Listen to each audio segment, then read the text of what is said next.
আসসালামু আলাইকুম ওয়া রাহমাতুল্লাহি ওয়া বারাকাতুহু।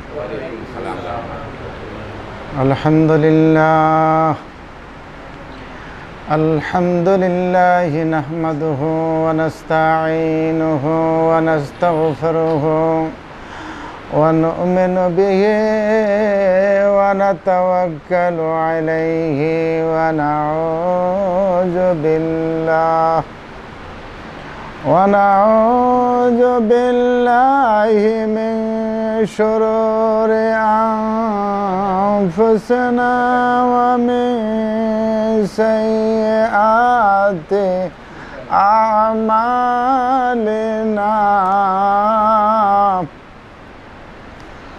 من يهده الله فلا مضل له ومن يضلله فلا هادي له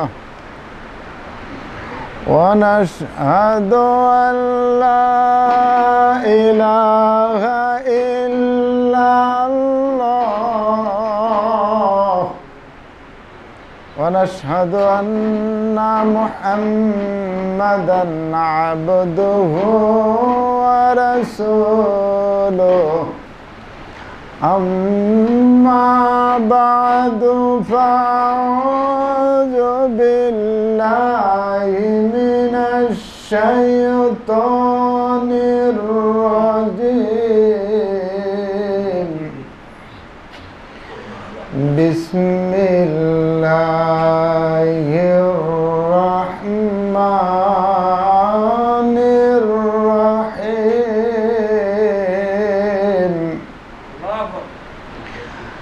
الذي هو يطعمني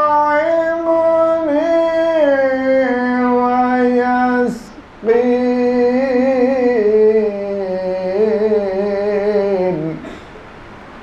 وقال رسول الله صلى الله عليه وسلم إذا أكل أحدكم فليأكل بيمينه। সম্মানিত মুসলিয়ানি কেরাম, দিন প্রিয়, ইসলাম প্রিয় আমার ভাইয়েরা, মহান আল্লাহ পাকের দরবারে লাখো কোটি শুকর আদায় করি। সবাই জোরে পড়ি আলহামদুলিল্লাহ। আমি আপনাদের সামনে কোরআনে আয়াতে কারিমা একটি তেলাওয়াত করেছি, তার পাশাপাশি একটি ব্যাখ্যাকারে হাদিস উপস্থাপন করেছি।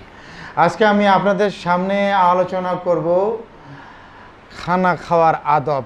এই খানা খাওয়ার আদব হচ্ছে 28টি। কয়টি? 28টি আমি আপনাদের সামনে তুলে ধরব। 1 নম্বর, খাবার শুরুর আগে উভয় হাত ধুইতে হবে। ঠিক কিনা বলেন? আচ্ছা। নাম্বার 2, খাবার শুরুতে বিসমিল্লাহ বলে শুরু করা। খাবার শুরুতে কি বলে শুরু করা? বিসমিল্লাহ বলে শুরু করা। আর একেবারে শেষে আলহামদুলিল্লাহ বলা।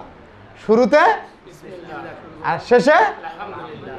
এক সাহাবী এসে জিজ্ঞাসা করলেন, ইয়া রাসূলুল্লাহ, এমন একটা ব্যক্তি আছে বিসমিল্লাহ বলার মনে নেই, খানা অর্ধেক হয়ে গেছে, তারপর মনে হয়েছে যে আমি যে বিসমিল্লাহ বলি নেই, এমত অবস্থায় কী করণীয়?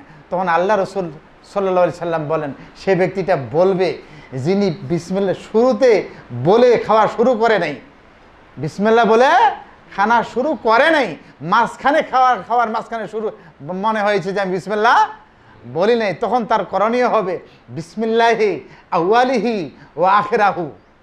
নাম্বার 3, আপনি কি আনবেন? বলেন বলেন। দস্তরখানা নিয়ে আসবেন। দস্তরখানা কি টেবিলের উপরে বিছাবেন নাকি মাটিতে? মাটি। ভাত যদি গরম হয়, রাসূল সাল্লাল্লাহু আলাইহি ওয়াসাল্লাম বলছে গরম ভাত খাওয়া যাবে না। অনেক ভদ্র ফ্যামিলি আছে, চা খান, অনেক দোকানে চা খান, চায়ের মধ্যে ফু দিয়ে খান। ইসলামী শরীয়তে পুরোপুরি নিষিদ্ধ। রাসূল সাল্লাল্লাহু আলাইহি ওয়াসাল্লাম বলেছে পানির মধ্যে ফু দিয়ে খেও না, কারণ আমাদের ফুয়ের মধ্যে বিষাক্ত আছে, ওই বিষাক্তটা পানির মধ্যে লেগে যাবে। কথা বুঝেন নাই? গরম ভাত ফুকায় আর খায়, ফুকায় আর খায়। কি রে, মিথ্যা কথা কইছে আছে না? গরম ভাতের মধ্যে ফু দেওয়া যাবে না, আর চায়ের মধ্যে পানির মধ্যে ফু দিয়ে খাওয়া যাবে না। রাসূলুল্লাহ সাল্লাল্লাহু আলাইহি ওয়াসাল্লাম পুরোপুরি নিষেধ করে দিয়েছে। আল বারাকাতু তানজিলা ওয়াসাতু তাম, খানার মাঝখানে বরকত নাজিল হয়। এবার আসেন, খাবার প্রস্তুত হয়েছে কিন্তু ক্ষুধা লেগেছে, খাবার প্রস্তুত আছে, ক্ষুধাও লেগেছে, ওখানে মসজিদে ইকামত শুরু হয়েছে, এখন কি করবেন? রাসূল সাল্লাল্লাহু আলাইহি সাল্লাম বলছে লা সলাতা বিহাদরাতি তাম, নামাজ নেই যদি তোমার ক্ষুধা লাগে, আগে খাবে, খাওয়ার পরে তুমি নামাজ পড়বে। বলেন না সুবহানাল্লাহ। আল্লাহ তাআলা বান্দার প্রতি কত মায়াশীল। আরেকটা আছে আমাদের কাছে বিষয়টা, সেটা দেখতে হবে। ও প্রসাবের চাপ আছে, পায়খানার চাপ আসছে, এখনো মসজিদে মুয়াজ্জিন সাহেব ইকামত শুরু করে দিয়েছে, এখন সে পায়খানা পেশাব করবে নাকি সে জামাত ধরবে, এমনটা জরুরি কোনটা? আল্লাহ রসুল বলছে তুমি আগে পায়খানা প্রসাবের চাপ সেরে নাও, তারপরে উজু করে জামাত পেলে পাবে, নচেত তোমার উপরে জামাত জরুরি নয়। ডান হাতে খানা খেতে হবে, পান করতে হবে। এখন পানির গ্লাস ধরবো, পানির গ্লাস ধরবো, ডান হাত দিয়ে খেতে বলতে বলছে কি, কোন হাত দিয়া? ডান হাত দিয়ে বলছে। এই যে আকালা হাদুকুম ফালিয়াকুলু বিয়ামিনি, ডান হাত দিয়ে খাবে, ওয়াশরাবু বিয়ামিনিহি, ডান হাত দিয়ে পান করবে। এবার আসেন 8 নম্বর বলছেন খাবার মধ্যখান থেকে না খাওয়া, খাওয়ার মধ্যখান থেকে না খাওয়া, মাঝখান থেকে খাবেন না, মাঝখান থেকে বরকত নাজিল হয়, আপনি এই সম্মুখ থেকে খাওয়া শুরু করে দিবেন। এবার আসেন 9 নম্বর হেলান দিয়ে না খাওয়া, বুঝেন নাই? 10 নম্বর উপর হয়ে না খাওয়া, 11 নম্বর দাঁড়িয়ে না খাওয়া, দাঁড়িয়ে পানি না পান করা, 12 নম্বর একাকী না খেয়ে একত্রে খাওয়া, একাকী না খেয়ে কি করা? বলেন বলেন। ছেলে মেয়ে বউ বাচ্চা বিশাল একটা থালা বানায় নিয়ে নেবেন, গামলা বানায় নেবেন, ওটার মধ্যে সবাই দিবেন, দিয়ে তরকারি সবাই খাও। খারাপ বলছি না? ঠিক বলছি। মুসল্লি চার্জ হবে, 1 সপ্তাহের মধ্যে মুসল্লির ব্যাটারি শূন্য হয়ে গেছে, শুক্রবার আসবে ইমাম কি দিবে? চার্জ দিবে, আর 1 সপ্তাহ চলবে, সামনের সপ্তাহে আবার আসবে, আবার ইমাম সাহেব মুসল্লিদেরকে চার্জ দিবে, ঠিক কিনা বলেন? এটাই হচ্ছে তো নিয়ম, এটাই কি নিয়ম। চার্জ যদি আপনি ওদিকে যান, কোথায় চার্জ দিবেন? ব্যাটারি চার্জ করে দিচ্ছি, দেখে নেন। এবার আসেন একাকী না খেয়ে কি করবেন? সবাই মিলে পরিবার মিলে খাবেন। এখন পরিবার মধ্যে যদি যা না আসে, 2 জন মিলেও হলো খাবেন। কয়জন মিলে? 2 জন মিলে হলে খাবেন। হয় আপনার নাতির সাথে তো সম্পর্ক আছে, নাতিকে টান দিয়ে বসেবেন, 2 জন মিলে খাবেন, তাহলেও বরকত। বলেন সুবহানাল্লাহ। আচ্ছা এবার আসেন, হ্যাঁ 13 নম্বর গরম খাবার ঠান্ডা হলে খাবে, গরম খাবার ভাত ফুকায় খাবেন না, ভাতের মধ্যে ফু দিবেন না, গরম খাবার খাবেন না, রাসূল সাল্লাল্লাহু আলাইহি ওয়াসাল্লাম গরম খাবার খেতে নিষেধ করে দিয়েছেন। এবার আসেন 14 নম্বর পানীয়তে ফু দিবেন না, চা গরম পানি এর মধ্যে ফু দিয়ে খাবেন না, রাসূল সাল্লাল্লাহু আলাইহি ওয়াসাল্লাম পানির মধ্যে, গরম পানির মধ্যে, চায়ের মধ্যে ফু দিয়ে খেতে নিষেধ করেছেন। চাটা ছেড়ে দিবেন, ছেড়ে দিবেন, দরকার হলে খাবেন না, গরম পানি খাবেন না, গরম ভাত খাবেন না, ঠান্ডা করে খাবেন, ঠান্ডার মধ্যে বরকত আছে। বলেন সুবহানাল্লাহ। এবার আসেন 15 নম্বর খাবার কিছু পড়ে গেলে, এই আমাদের মধ্যে অনেক বড় লোক আছে, খাবার পড়ে গেছে খায় না, ওটা তুলে খায় না, ওটা তুলে খাবেন। যদি ময়লা লাগে পানির মধ্যে গ্যাসের মধ্যে চুবাই দিবেন, দিয়ে খাবেন। ভাত পড়ে না, ওই পড়া ভাতগুলো কি করবেন? গ্লাসের মধ্যে চুবাইয়া খেয়ে ফেলবেন। বলেন সুবহানাল্লাহ। যদি আপনি না খান তাহলে শয়তান আসে সেই ভাত খায়, শয়তান কি করে? সেই ভাতগুলো খায়। তারপরে কি করে? শয়তান তো আপনার ভাত খাওয়াইলে নেই, তারপর শয়তান ওই যখন আপনি বিছানার মধ্যে বাড়ির মধ্যে বিসমিল্লাহ বলে ঢুকেন না, সালাম দেন না, তখন শয়তান কি করলো? আপনার বাড়ি দখল করে নিল, খানাও পাইলো, থাকার জায়গাও পাইলো। কথা কিন্তু বুঝেন, বোঝার চেষ্টা করবেন। এবার আসেন, হ্যাঁ পানির মধ্যে, পানির গ্লাসের মধ্যে যদি মাছি পড়ে, পড়ে না অনেক সময়? পড়ে কি না? আল্লাহ রসুল বলছে মাছির মধ্যে 2টা ডানা আছে, একটা ডানার মধ্যে বেধি আছে, আরেকটা ডানার মধ্যে ঔষধ আছে। পট করে মাছিটা পানির মধ্যে ডুবাই দিয়ে ফিকে দিয়ে পানি খেয়ে নেবেন। বলেন সুবহানাল্লাহ। আপনার কোনো রোগ ব্যাধি হবে না। মাছির মধ্যে কয়টা ডানা আছে?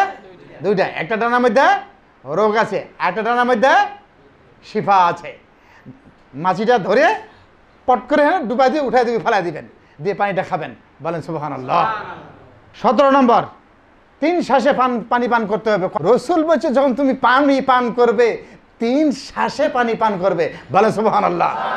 তাহলে এবার আসেন,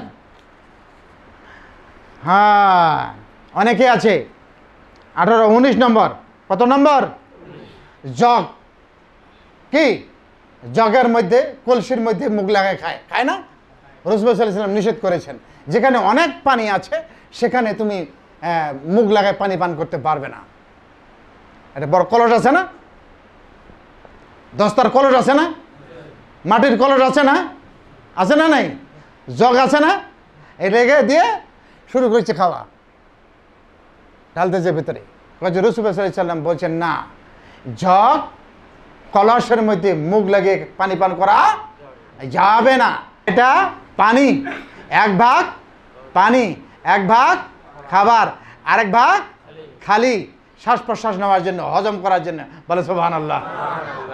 কথা কি বুঝে গেছে? এই জন্য আল্লাহ রসুল বলছে মধ্যম ধরনের খাবার খাবে, বেশি খাবে না, কম। তোমাকে দাওয়াত দিচ্ছে মধ্যম পন্থায় খাবি। তুমি বাড়িতে যেমন খাও তুমি শেখানো তেমন, কথা আওয়াজ তুলেন, আওয়াজ তুলেন, তুমি শেখানো তেমন খাবে।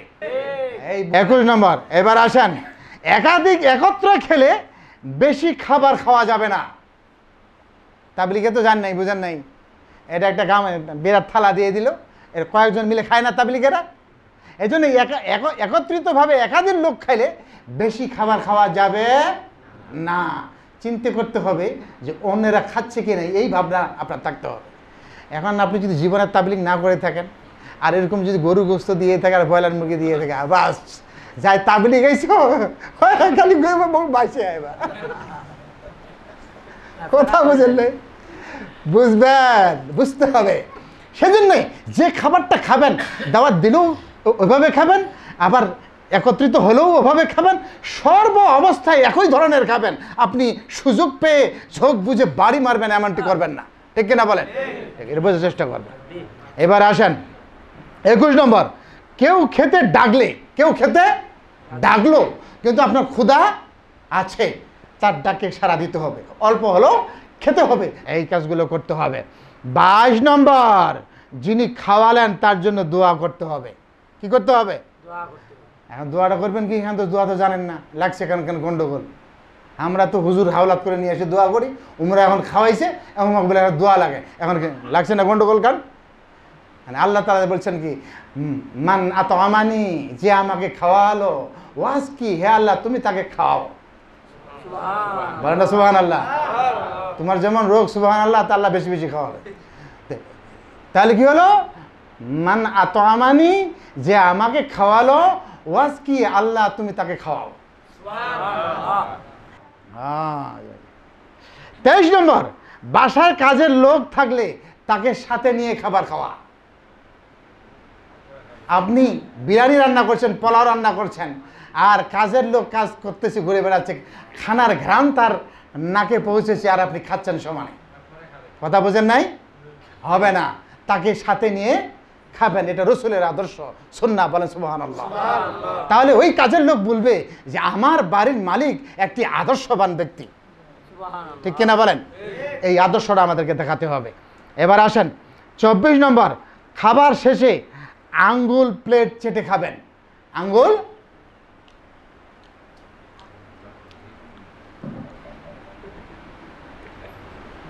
বুঝে পেয়েছেন? চেটে খাইবেন, আঙ্গুলগুলো চেটে খাইবেন। আর এই থালা সুন্দর করে, আল্লাহ রসুল বলছে, সাহাবীগণ জিজ্ঞাসা করলে আঙ্গুল হাত প্লেট চেটে খাবো কেন? আল্লাহ রসুল বলছে বরকত কোন জায়গায় পড়ছে তুমি কি জানো? সুবহানাল্লাহ বলেন না? কারণ সুন্নাত পালন করতে গেলে মানুষ আমাদেরকে বকা বলবেই, অপমান করবেই, এটা মেনে নিতে হবে। ঠিক কিনা বলেন? এটা মেনে নিতে হবে। ওর বউ যায় যাক, ওর মেয়ে থাকে থাকুক, এটা আমার দেখার বিষয় না, আমার কাছে সুন্নত আছে কিনা সেটা আমার দেখার বিষয়। কথা কি বুঝে গেছে? আল্লাহ পারলে ওর মতো 10টা মেয়ে আমাকে দিতে পারে, পারে কিনা? পারে। ওটা চিন্তা করলে হবে না, ঠিক না বলেন? জোরে বলেন ঠিক না বেটি? 23 নম্বর, 24 নম্বর চলে গেল। 25 নম্বর, খানার পাত্রে কোনো অবশিষ্ট না রাখা। খানার পাত্রে অবশিষ্ট কোনো না রাখা। আপনি যদি না খান আরেকজনকে দেন, উনি খেয়ে ফেলবে। কিছু কিছু বড় লোক আছে দেখেন না, কিছু খাইয়া মুরগি একটু রোস্ট একটু টাইম দিচ্ছে খাইছে, বাকিটা আছে। গরু গোস্ত একটু খাইয়ে ওটা একটু রেখে দিচ্ছে, পলা একটু খাইছে একটু রেখে দিচ্ছে, দিয়ে এগুলো দিচ্ছে ফেলা আছে, ওই কুকুরে খাচ্ছে, ঠিক না বলেন? এরকম খাওয়ার খেতে আল্লাহ রসুল নিষেধ করেছেন। আপনি যতটুকু পারবেন ততটুকু নিবেন, সব খাবেন, বরং হাড্ডিগুলো সব চাপাই খেতে হবে, ঠিক না বলেন? হ্যাঁ, দাঁতগুলো মাজেন ভালো করে। আচ্ছা, তারপরে দেখেন এবার 26 নম্বর, খাবার শেষে কুলি করা। 27 নম্বর, খাবার পরিবেশনকারী সবার শেষে খাবে। কি ভাই? খাবার যিনি পরিবেশন করে উনি কখন খাবে? অনেক দাওয়াত অনুষ্ঠান হয়, ওরা আগে খায়, ভালো ভালো মাংসগুলো বাঁচিয়ে ওরা খায়, খাইয়ে দেয় এনে আবার খাওয়াইলো, খাওয়া দাওয়ার পরে আবার শেষত খায়, ঠিক না? এটা খাওয়া নেই, ওকে সাধারণ ভাত খাওয়াইবেন, খাওয়াইয়ে পরিবেশন করাই নেবেন, করার পরে দাওয়াতের শেষে ওরা খাবে যিনি পরিবেশন করবেন। এটা মনে রাখবেন, বেইমানি করবেন না জাতির সাথে।